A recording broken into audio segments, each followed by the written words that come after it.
Hey there guys, how you doing? Today we're going to be talking about another little device that Verizon sent to me to take a look at that I actually just sent back yesterday morning. It's this little device here. It's the Samsung Galaxy Tab 2 7-inch. First, a quick overview of the specifications. This does of course have a 7-inch 1024 by 600 display, a dual-core 1.2 GHz processor, 1 GB of RAM, 8 gigs of built-in internal storage, with a micro SD slot that is capable of taking up to a 64 gig micro SD card, a 3.2 megapixel rear-facing camera, a VGA front-facing camera, a 4000 milliamp hour battery, and Ice Cream Sandwich version 4.0.4. So all around, not really something to write home about. It's not terrible, but it's not the top of the line kind of thing. And the price tag on the Verizon site is $349. Keeping in mind that that's with no 2-year commitment, that's month to month, so that's the full price of the device. So realistically, that's actually not too high of a price compared to some of the other ones we've seen in the past. And now onto the review, which will be kind of a short one, because this was kind of similar to the Galaxy Tab 7.7 I talked about a little while back. In terms of performance, as I mentioned, it has a dual-core 1.2 GHz processor. The dual-core 1.2 GHz, that's very nice.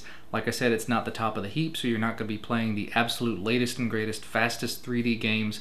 But realistically, this is not really intended to be a home gaming device, more of a media consumption device and a business class device. That's the one thing I'll get into a little while later, and remind me, but you probably won't be able to because you're from the future. But like I said, in terms of performance and responsiveness, it was okay. I mean, the biggest problem that I saw with it in terms of responsiveness was TouchWiz, and I find that problem on every single device I touch that is Samsung related except for the Galaxy Nexus. TouchWiz is just slow in my experience. I went into the developer options and I disabled everything, turned all the animations down as low as they could go without turning them off, and everything was still just sluggish, slow, bloated feeling. And that's just the way that TouchWiz animations work. I didn't do a ton of gaming on it. I played a couple of games like McPixel and a couple of the Humble Indie bundle for Android games. I know I played Osmos and Edge and Anomaly, and those were some very light games, and they played pretty well. Obviously, it's not a quad-core device. It doesn't have a spare dedicated GPU or anything, or an extra core for a GPU, so you're not going to get the latest and greatest 3D settings, like I said. But that's not really what this is for, again. In terms of video playback, I watched Netflix on it. Netflix played back very nicely, watched some of my own videos on it, and they played back just fine as well. Of course, I don't have any footage of that because I'm a big old failure, but I wouldn't be able to show anything but my own videos on it anyway, simply for copyright reasons, so yeah. The 4G and 3G speeds were as to be expected. They're pretty average. They're not really amazing. Like the Galaxy S3, when I had it, I was getting speeds of up to like 60 megabits per second. This one was less than that, but not quite, you know, terrible speeds or anything. All in all, again, pretty well average. Now the one thing that really sort of jumped out at me, and I think I said the same thing about the Galaxy Tab 7.7, was the battery life. It was a 4000 milliamp hour battery, which is actually quite a bit smaller than the Galaxy Tab 7.7. However, as this screenshot will show you, I had it running just primarily idling for about 3.5 days, and it was only down to 48%. And that's, you know, picking it up and checking email, picking it up, checking some websites, maybe playing a very quick game of McPixel or something, and then putting it back down and going about my business. Just very light, casual use, a little bit a day. And it lasted for 3 days and was only down to 48% battery life. And this was something I was able to repeat during the time that I had it. There were several times where I would leave it sitting for a day or two at a time, and the battery would just not drain when it was powered, or when it was in standby. I didn't actually power it down at all. The other good thing about this device probably will not impact the grand majority of people. It is safe, S-A-F-E, Samsung approved for enterprise, which means that it comes with the ability to connect to the Microsoft Exchange ActiveSync. It can do VPN connectivity, comes with an Office type solution included, so you can do all of your Microsoft Office files or your Open Office files if you're really a geek like I am. And it comes with what they call mobile device management solutions, which, if I remember correctly, is the way for device administrators to actually remotely encrypt and wipe the device.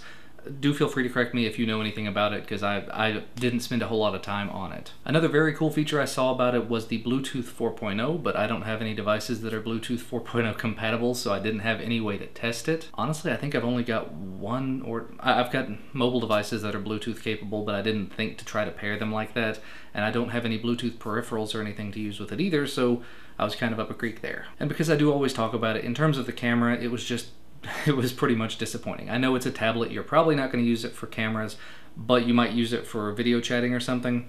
It was grainy in pretty much every type of light. I took a couple of snapshots. I didn't even want to bother taking video simply because it was not very good.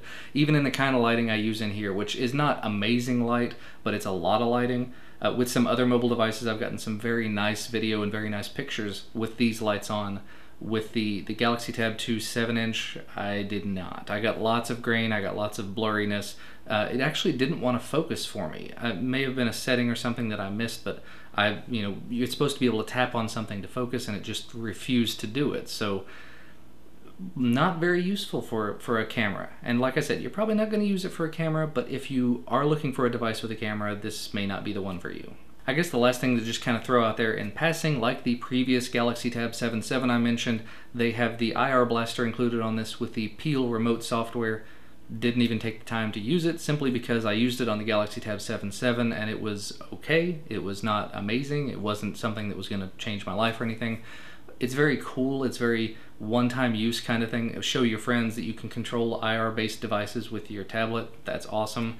If you can actually make it integrate into your media center, you'd actually have to start leaving it with your media center, which makes it a lot less useful, a lot less mobile friendly. So all in all, to kind of wrap things up, in terms of the device itself, I would actually give it about a 6 out of 10 just because it's not amazing, it's not terrible, really doesn't stand out that much from the pack in my opinion. If I were to be buying a device right now, I hate to say it, I hate to really plug something else during a review of the Samsung product, but I would honestly be looking at I would be looking at the Google Nexus 7. It's a 7-inch device, quad-core processor, very amazing specs, and the latest version of Android on it, and it will continue to have the greatest version.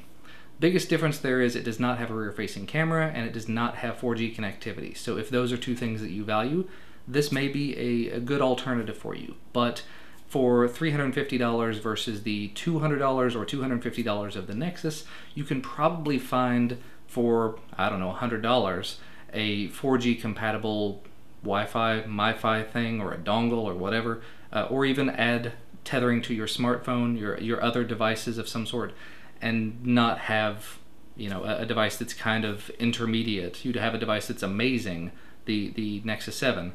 So as far as my recommendation, I would not say go out and buy this. I would say if you are interested in this for business purposes, you may want to go check it out in a store and see how it performs for you, see if it meets your needs. In terms of my everyday stuff, I definitely would not be jumping on it. Anyway, that's going to be about all from me for today. Sorry, the footage on it was kind of short. I just did not have that much to say about it and not that much to show.